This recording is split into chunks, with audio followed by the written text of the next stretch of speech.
जय हिंद मेरे प्यारे साथियों, आप सभी को नमस्कार। तो आज के इस वीडियो में हम लोग क्लास 9 का फर्स्ट चैप्टर संख्या पद्धति यानी कि नंबर सिस्टम के विषय में पढ़ने वाले हैं। देखिए, सिस्टम का मतलब होता है तंत्र, जाल, व्यवस्था।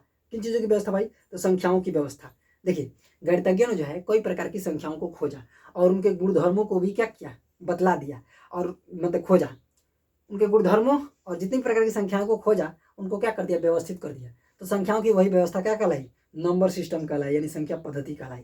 अब वो संख्याएं कौन कौन सी होती हैं? तो सबसे पहले आती हैं प्राकृतिक संख्याएं। क्या जी? प्राकृतिक संख्याएं। सबसे पहले गणितज्ञों ने कौन सी संख्याओं को खोजा? प्राकृतिक संख्या। अब ये प्राकृतिक संख्याएं क्या होती हैं भाई? तो देखिए,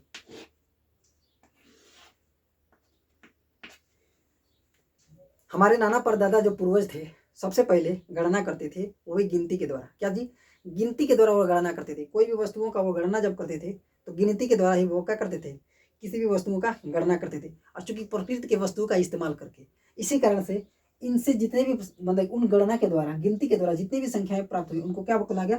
प्राकृतिक संख्याएं बोला गया। तो सबसे पहले फर्स्ट नंबर पर गणितज्ञों ने कौन सी संख्याओं को रखा? प्राकृतिक संख्याओं को रखा। वो कौन कौन सी होती हैं? 1, 2, 3, 4, 5, 6 अनंत तक बढ़ते चले जाइए। इनको हम लोग क्या बोलते हैं? प्राकृतिक संख्याएं बोलते हैं, नेचुरल नंबर बोलते हैं। इंग्लिश में क्या बोलते हैं? Natural number. ठीक है। तो गणितज्ञों ने सबसे पहले कौन सी संख्या को व्यवस्थित रूप में सबसे ऊपर टॉप पे रखा है? प्राकृतिक संख्याओं को। ठीक है। उसके बाद देखा कि ये जो संख्याएं हैं वो अपूर्ण है। क्या है? अभी अपूर्ण है, अभी पूर्ण नहीं है। क्यों नहीं है? जैसे मान लीजिए एक वस्तु का दिया है तो वस्तु एक वस्तु विद्यमान रहता है, हम देख सकते हैं एक वस्तु को। जैसे मान लीजिए एक चाक कह दिया तो एक चाक है। अब कह दिया एको चाक नहीं, कुछ भी मैंने एक भी चाक है ही नहीं, तो उसको रिप्रेजेंट करने के लिए कौन सा संकेत का प्रयोग करेंगे? ये तो सारी संकेत हैं। इन संकेतों से हम बता सकते हैं कितनी वस्तुएं हैं। लेकिन अगर कह दिया जाए एक भी चाक नहीं, तो उसको किस नंबर से बतलाएंगे? तो उसको बतलाएंगे 0 से। तो जो अभी भी अपूर्णता थी गणना में, उस अपूर्णता को दूर करने के लिए 0 भी जब इसमें इंक्लूड कर लिया गया, तब ये संख्याएं कहलाई पूर्ण। तभी प्राकृतिक संख्याएं ना कहला करके क्या कहलाई? पूर्ण संख्याएं कहलाई। क्या कहलाई? पूर्ण संख्याएं।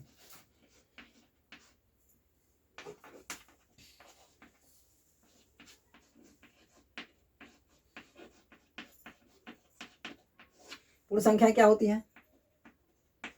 0, 1, 2, 3, 4, 5, 6 अनंत तक बढ़ते चले जाएंगे। ठीक है। तो ये संख्याएं क्या कहलाती हैं? पूर्ण। तो गणितज्ञों ने सबसे पहले कौन सी संख्याओं को बतलाया? प्राकृतिक संख्या। प्राकृतिक संख्या कौन होती है उसके विषय में गुणधर्म बतलाया कि जितने भी गिनती की संख्याएं वो सभी क्या कहलाती है?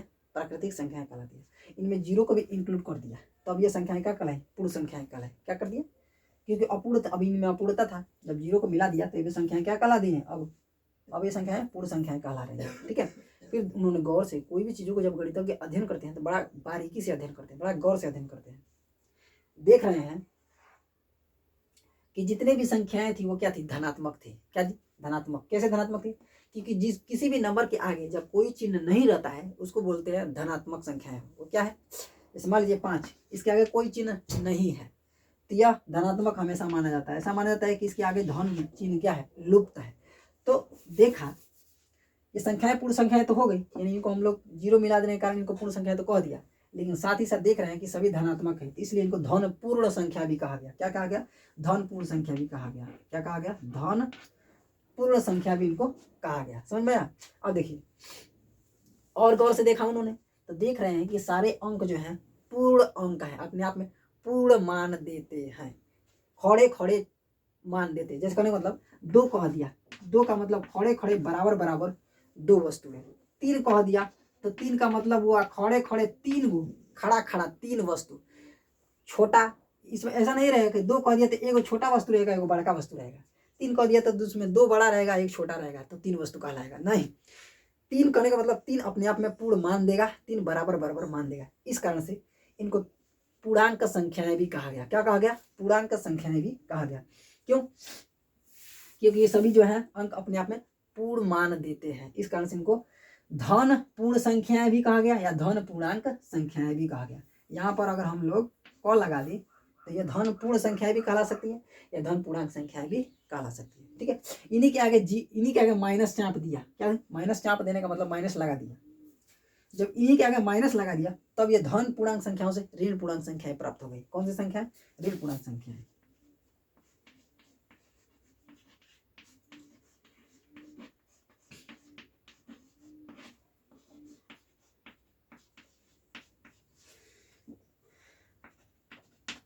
इन्हीं के आगे माइनस चिन्ह लगा दोगे तो -0 -1 -2 -3 -4 -5 और अंत तक बढ़ाते चले जाइए।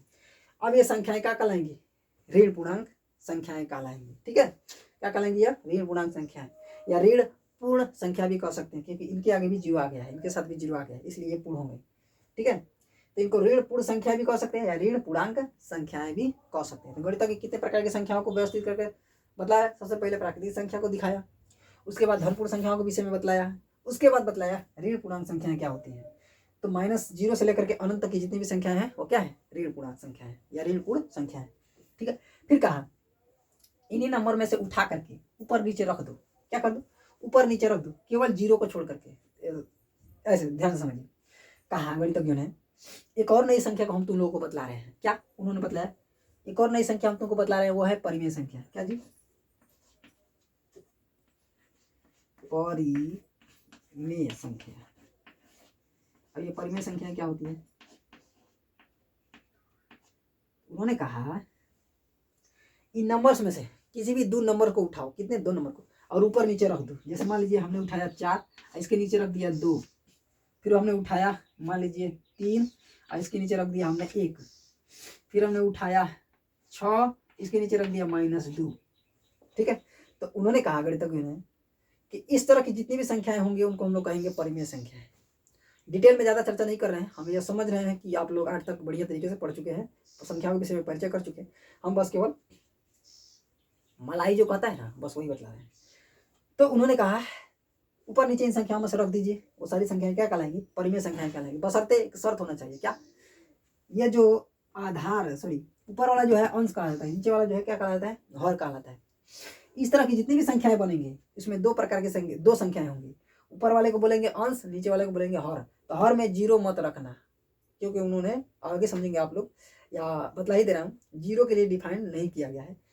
0 से भाग देंगे तो भागफल जल्दी खत्म ही नहीं होता है, 0 0 0 0 0 प्राप्त हो जाता है। इस कारण से कहा गया है, एक कोई भी संख्या में जब 0 से भाग दोगे तो 5 को 0 टुकड़ा में बांटना है, 5 का 0 भाग करना है, इसका अनंत भाग चला जाएगा, अनंत बार में भाग इसका चलते चला जाएगा। इसका भागफल कितना प्राप्त होता जाएगा? अनंत तक, कभी खत्म नहीं होगा। 0 0 0 0 0 0 0। तो इसलिए इस पर डिफाइन नहीं किया गया कि इसके आगे क्या चिन्ह रखें, और कभी कभी इंडेफिनिट लिख दिया जाता है, लेकिन गलत है। ठीक है, ज़्यादा इस पर डिटेल से चर्चा मत कीजिए, नहीं तो कन्फ्यूज आ जाएंगे। मैंने सीधे समझिए, आधार में यानी हर में यदि 0 रख देंगे तो उसके लिए डिफाइंड नहीं किया गया है अभी। ठीक है, तो कहा जितनी भी संख्या अंश बटा हर के रूप में रहेंगी, आधार 0 नहीं होना चाहिए, ऐसी संख्या को तुम लोग कहना परिमेय संख्या। क्या कहना? परिमेय संख्याएं। जैसे 5 भी एक परिमेय संख्या है। क्यों परिमेय संख्या? क्योंकि इसके नीचे हम 1 लिख सकते हैं, 1 से 5 में भाग देंगे फिर 5 आ जाएगा, तो 5 भी क्या है? परिमेय संख्या है। ठीक है, तो अगली संख्या क्या बतला दिया उन्होंने? परिमेय संख्या बतला दिया। समझ में आया? तो जो अंश बटा हर के रूप में हो, इसी को कहा जाता है जो p बटा q के रूप में हो। क्या जी? जो p बटा q के रूप में, और q जो है 0 नहीं होना चाहिए। दिखाई दे रहा है? हाँ, तो q जो है 0 के बराबर नहीं होना चाहिए, यानी कि आधार में हर में q 0 नहीं होना चाहिए। तो जितने भी संख्या है जो अंश बटा हर के रूप में हो, यानी कि p बटा q के रूप में हो और आधार 0 नहीं हो, ऐसी संख्या को क्या कहेंगे? परिमेय संख्याएं कहेंगे। तो यहाँ तक हमने परिमेय संख्या के विषय में जान लिया। अब चलिए नेक्स्ट टॉपिक पर समझते हैं। उन्होंने अगली कौन सी संख्याओं के विषय में खोज करके व्यवस्थित किया, इसमें डाला, तो वो थी अपरिमेय संख्या। तो चलिए अब चलते हैं अपरिमेय संख्या के विषय में जानते हैं। तो चलिए अब हम लोग जानेंगे अपरिमेय संख्याओं के विषय में। लेकिन अपरिमेय संख्याओं को जानने से पहले हमें थोड़ा परिमेय संख्याओं को समझना पड़ेगा। तो देखिए, जितने भी परिमेय संख्याएं होती हैं, अंश बटा हर के रूप में होती हैं, तो अंश में हर से क्या किया जाता है? भाग दिया जाता है। तो जब परिमेय संख्या में अंश में हर से जब भाग देंगे तो या तो दशमलव जो संख्याएं प्राप्त होंगी या तो शांत होंगी या अशांत होंगी। अशांत का मतलब अनंत तक बढ़ते चले जाएंगे, कटबे नहीं करेगा, कभी भाग देते चले जाएंगे। तो इस तरह से जैसे मान लीजिए 1 में हम 3 से भाग देंगे तो 0.3 3 3 3 3 3 3 3 3 3 आते चला जाएगा, खत्म ही नहीं होगा। तो इसका भी दशमलव प्रसार क्या हो रहा है? अनंत तक जा रहा है, अशांत है। यहाँ पर भी 14/11 में 11 से 14 14 में 11 से जब हम भाग देंगे तो 1.272727272727 ये भी अनंत तक बढ़ते चला जा रहा है। यानी क्या दिख रहे हैं? कि परिमेय संख्याएं जितने भी हैं जिसमें अंश बटा और हर हैं, तो अंश में जब हर से भाग देते हैं तो या तो परिमेय संख्याएं अपना दशमलव प्रसार जो है या तो शांत वाली देती हैं या अशांत वाली देती हैं, ठीक है। लेकिन जब परिमेय संख्या में अशांत वाली दशमलव संख्याओं को जब गौर से ध्यान से देखेंगे तो हमें पता चलेगा कि एक निश्चित पैटर्न से आगे की ओर बढ़ती चली जा रही है। परिमेय संख्याओं में जो परिमेय संख्याओं का दशमलव प्रसार मतलब फैलाव है, बढ़ाव, प्रसार का मतलब बढ़ाव। तो जो परिमेय संख्याओं का दशमलव प्रसार है, बढ़ाव है, वह अनंत तक तो है लेकिन एक निश्चित पैटर्न में, एक निश्चित ढंग से, जैसे कि 3 3 3 3 3 3, यानी हमें पता चल रहा है कि अगली बार भी 3 आएगा, अगली बार भी 3 आएगा, अगली बार भी 3 आएगा, और जस्ट किस नंबर के बाद आएगा, अगले बार आएगा किस नंबर के बाद आएगा, जस्ट ये पता चल जा रहा है। एक निश्चित पैटर्न से आगे की ओर बढ़ते चला जा रहा है, 3 3 3 3। और यहाँ पर भी देख रहे हैं 2 7 2 7 2 7 2 7 2 7, यानी अगली बार 2, फिर उसके बाद 7, फिर अगली बार 2, फिर उसके बाद 7, अगली बार 2, फिर उसके बाद 7, यानी एक निश्चित पैटर्न से ये भी क्या हो रहा है, आगे की ओर बढ़ते चला जा रहा है। ये परिमेय संख्याओं की खासियत देखी जा रही है। लेकिन अपरिमेय संख्याओं में क्या देखा जाता है कि अपरिमेय संख्याएं जितने भी होती हैं, पहली बात तो वो इस तरह से अंश बटा हर रूप अपना धारण नहीं कर सकती है। अपरिमेय संख्याएं जितने भी है वह अंश बटा हर के रूप में पूरा अंकों का सहारा लेकर के रूप अपना नहीं बना सकती है, लेकिन उनका अपना दशमलव प्रसार जरूर रखती है। तो अपरिमेय संख्याओं के जितने भी दशमलव प्रसार को जब गौर से देखेंगे तो इनका जो दशमलव प्रसार होगा, दशमलव के रूप में बढ़ाव होगा, वह निश्चित पैटर्न से नहीं होगा। यानी कि कभी डबल आ जाएगा कोई नंबर, कभी ट्रिपल आ जाएगा, कभी फोरपल हो जाएगा। मैंने कहने का मतलब क्या है कि इसमें संख्याओं की पुनरावृत्ति तो होती है लेकिन निश्चित पैटर्न से नहीं होती है। जैसे यहाँ पर देख लीजिए, एक के बाद एक बार 0 आया, अगले बार 1 आया, फिर अगले बार 2 बार 0 आ गया, ये निश्चित हुआ। कहाँ निश्चित हुआ? फिर अगले बार 3 बार 0 आ गया, फिर अगले बार 4 बार 0 आ गया, फिर 1 आया। इसमें इसका पोजीशन, किसी भी नंबर का पोजीशन भी फिक्स नहीं है, और ना ही वह जस्ट अगली बार कितनी बार आएगा ये भी फिक्स नहीं है। ये निश्चित पैटर्न से आगे की ओर अपरिमेय संख्याओं की दशमलव संख्याएं प्रसारित नहीं हो रही है, इसलिए ऐसी संख्याओं को अपरिमेय संख्याएं कहा जाता है। यहाँ पर ध्यान दीजिए, यहाँ पर भी देखिए 1 के बाद 2 है, 2 के बाद डबल 1 आ गया। अब देखिए 1 के बाद 2 आया तो जस्ट अगले बार भी 1 आता, फिर 2 आता, फिर 1 आता, फिर 2 आता, तो कहते हैं निश्चित पैटर्न से आगे की ओर बढ़ रहा है। यानी कि अपना पोजीशन ये फिक्स कर लिए हैं और कितने बार किस नंबर पर मतलब कि आना है ये भी फिक्स कर लिए हैं, तो इसको कहा जाता है निश्चित पैटर्न से आगे बढ़ना। लेकिन यहाँ पर देख रहे हैं ना ही इसका पोजीशन फिक्स है कि हम अगली बार किस नंबर के बाद आएंगे, ना ही क्रम फिक्स है कि मतलब कौन से नंबर पर हमारा नंबर हमेशा फिक्स रहेगा, ये भी फिक्स नहीं किया है। ना ही बढ़ोतरी का इन्होंने फिक्स किया है मतलब कि संख्या। इसलिए ये क्या कहते हैं कि ये अनिश्चित पैटर्न से आगे की ओर बढ़ रही हैं। अगली बार कौन सी संख्या प्राप्त हो जाएंगी ये पता ही नहीं चलेगा, ये पता ही नहीं होगा अपरिमेय संख्याओं में। तो ऐसी संख्याओं को क्या कहते हैं? अपरिमेय संख्याएं कहते हैं। जैसे कि पाई को आप जानते ही होंगे। पाई का दशमलव प्रसार देखेंगे तो बुढ़ापा बीत जाएगा, कंप्यूटर सुपर कंप्यूटर भी हार गया पाई का मान निकालते हुए, दशमलव प्रसार निकालते हुए। ये निश्चित पैटर्न से आगे कब कभी 6 आ जाएगा, कभी 5 आएगा, कभी 7 आएगा। जैसे मान लीजिए 3.1 4 2 8 7 1 2 5 6 7, अगला कौन सा संख्या आएगा ऐसा पता ही नहीं चल पाएगा अपरिमेय संख्याओं में। निश्चित पैटर्न से संख्याएं बढ़ते ही नहीं है, ये अपरिमेय संख्याएं, ठीक है। इनका दशमलव प्रसार भी अनंत तक जाता है लेकिन निश्चित पैटर्न से संख्याएं आगे की ओर बढ़ती नहीं है। इसी को कहा जाता है कि यह अपना आवर्तीय फलन जो है निश्चित नहीं बना रहा है। आवर्तीय फलन का मतलब होता है एक बेड़िछा रूप, सीधे हिंदी में, शुद्ध हिंदी में समझिए। आवर्ती फलन का मतलब होता है प्रसार, दशमलव प्रसार, वो भी एक लाइन से, ठीक है। तो इनका दशमलव प्रसार लाइन से जो है वह निश्चित पैटर्न में नहीं होता है, ये अनावर्ती होती है। अनावर्ती का मतलब अगली बार कौन सी संख्या प्राप्त हो जाएगी पता ही नहीं चलेगा, कोई निश्चित पैटर्न से आगे नहीं बढ़ती है। इसलिए ऐसी संख्याओं को अपरिमेय संख्या कहा जाता है। लेकिन परिमेय संख्याओं का जितना दशमलव प्रसार होगा या तो वो शांत वाला होगा, जैसे कि 7 में 2 से भाग देंगे तो 3.5, यही रुक गया, दशमलव प्रसार शांत हो गया, ये परिमेय संख्या होगा। अगली बार दूसरी परिमेय संख्या को देख रहे हैं तो इसका भी दशमलव प्रसार अनंत तक तो है, अशांत तो है, लेकिन एक निश्चित पैटर्न से आगे की ओर बढ़ रहा है। 3 अपना फिक्स कर लिया है कि मैं ही आऊँगा, अगली बार भी 3 ही, मैंने 3 अपना फिक्स कर लिया है कि मैं ही आऊँगा और बार बार आऊँगा और हर एक अगले नंबर पर आऊँगा। इन्होंने अपना पैटर्न निश्चित कर लिया, तो इसलिए ऐसी संख्या को हम लोग क्या कहेंगे? परिमेय संख्या कहेंगे। अब गौर से समझिए, देखिए परिमेय संख्याओं को हम चाहेंगे तो दशमलव प्रसार में कन्वर्ट कर सकेंगे, ठीक है, और दशमलव प्रसार से वापस हम चाहेंगे तो परिमेय संख्याओं के रूप में कन्वर्ट कर पाएंगे। लेकिन ये जितने भी अपरिमेय संख्याओं का दशमलव प्रसार है इनको हम लोग परिमेय संख्या के रूप में चेंज नहीं कर सकते, इनको परिवर्तित नहीं कर सकते हैं। तो एक तरह से एक और भी परिभाषा हम कह सकते हैं कि ऐसी दशमलव प्रसार वाली संख्याएं जिनको हम लोग परिमेय संख्या के रूप में चेंज नहीं कर सकते हैं उनको हम लोग बोलते हैं अपरिमेय संख्याएं। ठीक है, अब चलिए हम लोग जानते हैं कि अपरिमेय संख्याओं की आवश्यकता क्यों पड़ी।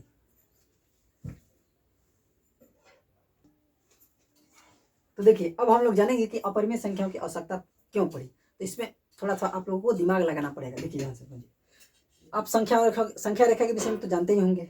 तो मान लीजिए एक संख्या रेखा हमने बना दिया। ठीक है, संख्या रेखा हमने क्या कर दिया, बना दिया, जिसमें हर एक यूनिट की लंबाई हमने 1-1 सेंटीमीटर रखा। कितना, 1-1 सेंटीमीटर। एक ऊर्ध्वाधर संख्या रेखा बना दिया, इसके ऊपर लंबवत रूप में। हम जानते हैं कि जो क्षैतिज होता है उसको एक्स वाला अक्ष मानते हैं और जो ऊर्ध्वाधर होता है उसे वाई अक्ष। तो इस तरह से दो अक्ष, दो संख्या रेखा का हमने बना दिया, एक एक्स अक्ष और एक वाई अक्ष, एक एक्स अक्ष और एक वाई अक्ष, और प्रत्येक यूनिट की लंबाई हमने 1-1 सेंटीमीटर माना। तो देखिए अपरिमेय संख्याओं की आवश्यकता क्यों पड़ी, क्योंकि इसलिए पड़ी क्योंकि कुछ डिस्टेंस या कुछ वैल्यू ऐसी थी जिनको ना ही मतलब जिनको जो है व्यक्त करने के लिए परिमेय संख्याएं पर्याप्त नहीं थी।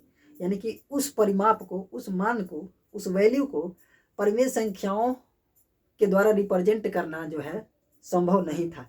इसलिए उस वैल्यू को जो नंबर्स रिप्रेजेंट कर रही थी उन्हीं परिमेय संख्याओं को उन्हीं संख्याओं को क्या कहा गया, अपरिमेय संख्याएं कहा गया। जैसे कि इस वैल्यू को रिप्रेजेंट करने के लिए कोई भी परिमेय संख्या का नंबर नहीं होगा। जैसे मान लीजिए यह है एक्स अक्ष, यह है वाई अक्ष। ठीक है, एक्स अक्ष पर प्रत्येक यूनिट की लंबाई हमने 1-1 सेंटीमीटर माना है। तो मान लीजिए 0 से लेकर के 1 तक, यहाँ तक 1 सेंटीमीटर हो गया कि नहीं हो गया, एक हमने एक यूनिट यह ले लिया। और वाई अक्ष पर हमने, वाई अक्ष पर यह वाई अक्ष है। ठीक है, यह वाई अक्ष है और यह एक्स अक्ष है। ठीक है, यह वाई अक्ष है, यह एक्स अक्ष है। तो एक्स अक्ष पर हमने 0 से लेकर 1 तक एक यूनिट ले लिया जिसका मान है 1 सेंटीमीटर। ठीक है, यह सीएम है। और वाई अक्ष पर हमने ले लिया क्या, 1 सेंटीमीटर, एक यूनिट, एक और मान। ठीक है, यह होगा 1 सेंटीमीटर और यह भी 1 सेंटीमीटर। दोनों एक दूसरे के ऊपर लंबवत हैं। क्या जी, लंबवत है। और इनके दोनों सिरों को मिला दें तो एक तरह से यह जो है त्रिभुज बन जाता है। ऐसा त्रिभुज एक बन जाता है जिसमें यहाँ ये डिस्टेंस 1 सेंटीमीटर और ये भी डिस्टेंस कितना है, 1 सेंटीमीटर है। ठीक है, और यह एक समकोण त्रिभुज एक दूसरे के ऊपर लंबवत है, तो 90 डिग्री का कोण बना रहे हैं, यानी समकोण त्रिभुज है। ठीक है, समकोण त्रिभुज है। अब देखिए 1 सेंटीमीटर यह डिस्टेंस और 1 सेंटीमीटर यह डिस्टेंस, ये दोनों डिस्टेंस यानी दूरियां पता है, लेकिन यह दूरी पता नहीं है। यह दूरी कितना होगा, यह दूरी कितना होगा। तो पाइथागोरस प्रमेय से हम यह दूरी निकाल सकते हैं। कैसे, हम जानते हैं पाइथागोरस प्रमेय से हम जानते हैं कि कोण का वर्ग बराबर होता है लंब का वर्ग धन आधार का वर्ग। तो लंब का वर्ग धन आधार का वर्ग, लंब और आधार, इसमें से किसी, इसको लंब माने, इसको आधार। तो ये आधार हो गया, ये लंब हो गया। तो दोनों का मान 1-1 सेंटीमीटर दिया है, तो 1-1 मान रख करके हमने क्या कर दिया, कोण का वर्ग बराबर निकाला 2। क्या निकाला, कोण का वर्ग बराबर 2 निकाला। अरे 1 का वर्ग करेंगे तो 1 ही आएगा, 1 का वर्ग करेंगे 1 ही आएगा, और 1-1 मिल करके क्या हो गया, 1 में 1 को जोड़ दिया तो क्या हो गया, 2 हो गया। तो कोण का वर्ग बराबर में 2 आया है। ठीक है, कोण का वर्ग बराबर कितना आया, 2। लेकिन हमें चाहिए था कोण का मान। कोण का वर्ग ना बराबर आया है जी, इसका स्क्वायर बराबर ना 2 आया है, लेकिन हमें चाहिए था कोण का मान। तो देखिए वर्ग को जब उधर पाक्षांतर करते हैं तो हम जानते हैं कि यह क्या आ जाता है, कौड़ी में √2, यानी कि कौड़ी में 2 आ जाता है। क्या आ जाता है, कौड़ी में 2, कौड़ी में 2। इस कौड़ी में 2 को यहाँ पर देखेंगे कहीं पर भी स्थान दिया गया है, नहीं दिया गया है। एक और डिटेल समझते हैं। देखिए यह जो वैल्यू थी, जब यह वैल्यू इतना जो यह कड़ बना, इसको जब हम लोग चाप और प्रकार से लेकर के ऐसे ले आते थे, काटते थे, तो यहाँ तक ये मतलब कि कहीं पर एक काटता था। इस डिस्टेंस को बताने के लिए, ठीक है, इस डिस्टेंस को बताने के लिए मान लीजिए डी है डिस्टेंस 0 से लेकर के यहाँ तक, जैसे मान लीजिए हमने इससे ऐसे काट लिया। ठीक है, प्रकार की सहायता से। तो इस डिस्टेंस को बताने के लिए कोई भी परिमेय संख्या आ ही नहीं रहा था। यदि संख्याओं का हम लोग उपयोग कर रहे थे तो इसका दशमलव प्रसार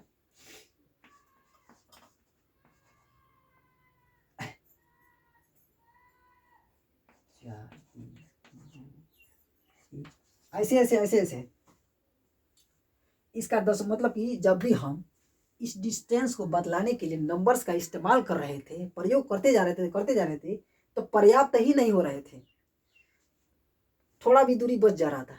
जब उसके अगले भाग को बतलाने के लिए अगला नंबर, जैसे मान लीजिए जब इसका हम डिस्टेंस निकालेंगे तो कितना आएगा 1.432 1 7 5 6 8 3 2 5 7 ऐसे अनंत तक संख्याएं प्रयोग होती चली जा रही थी, अनंत तक समाप्त ही नहीं हो रही थी। तो हमने पहले ही भी चर्चा कर लिया था, पहले ही हमने जान लिया था कि ऐसी दशमलव प्रसार वाली संख्याएं जो अनंत तक तो जाएं लेकिन निश्चित पैटर्न से न जाएं उनको हम अपरिमेय संख्या कहते हैं। यहाँ पर देख रहे हैं हम लोग, क्या देख रहे हैं कि अभी जो डिस्टेंस है इसका भी, इसमें भी जब नंबर्स का उपयोग करके इस वैल्यू को बदलाने के लिए, इस वैल्यू को रिप्रेजेंट करने के लिए नंबर्स का प्रयोग कर रहे हैं, तो इस प्रकार से दशमलव प्राप्त संख्या, इस प्रकार से दशमलव संख्याएं प्राप्त हो रही हैं जो निश्चित पैटर्न नहीं बना रही हैं, अनंत तक बढ़ते चले जा रही हैं। ठीक है, अगली बार कौन सी संख्या प्राप्त होगी यह पता ही नहीं चल रहा है।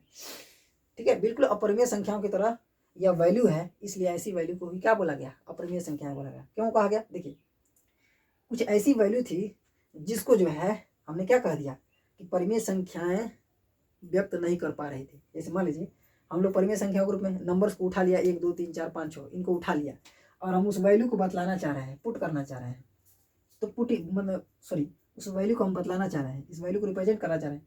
तो देख रहे हैं कोई भी नंबर परिमेय संख्या में से, या तो संख्या रेखा पर भी देख लीजिए इन पूर्णांकों में से भी कोई नहीं आ रहा है, ना ही दशमलव वाली संख्याएं भी क्या कर रही हैं, इसको रिप्रेजेंट कर पा रहे थे।